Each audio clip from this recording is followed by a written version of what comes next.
Injections around the flexor tendons of the hand are often done for flexor tenosynovitis, trigger finger, or trigger thumb. The tendon is usually tender along its distal portion and under the A1 pulley.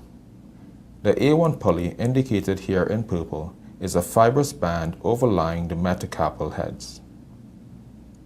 The flexor tendon passes under this band, and so bowstringing is avoided when the finger is flexed. You can examine the tendon for tenderness by palpation,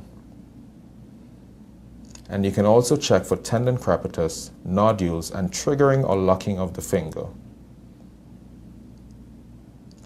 Swelling and nodules along the tendon can cause trigger finger as the affected area gets caught at the A1 pulley.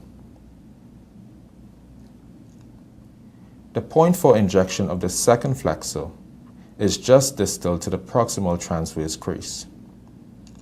For the third flexor, it's halfway between the proximal and distal transverse creases. And for the fourth and fifth flexor tendons, it is about 1 centimeter distal to the distal transverse crease. For the thumb flexor, it's just proximal to the thumb MCP crease. Mark the injection point with a retractable pen.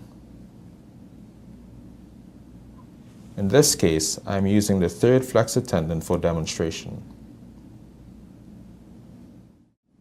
Remember to avoid injecting towards the sides of the tendon, as the neurovascular bundle can be damaged. These injections should always be done using sterile precautions.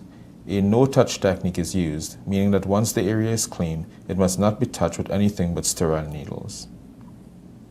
I am using a mixture of 2% chlorhexidine and 70% isopropyl alcohol.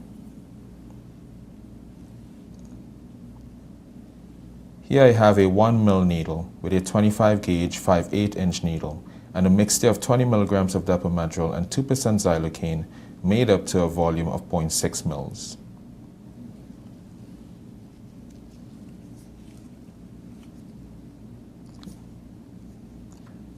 Advance the needle vertically down towards the tendon sheath. It should go in about 1.5 centimeters.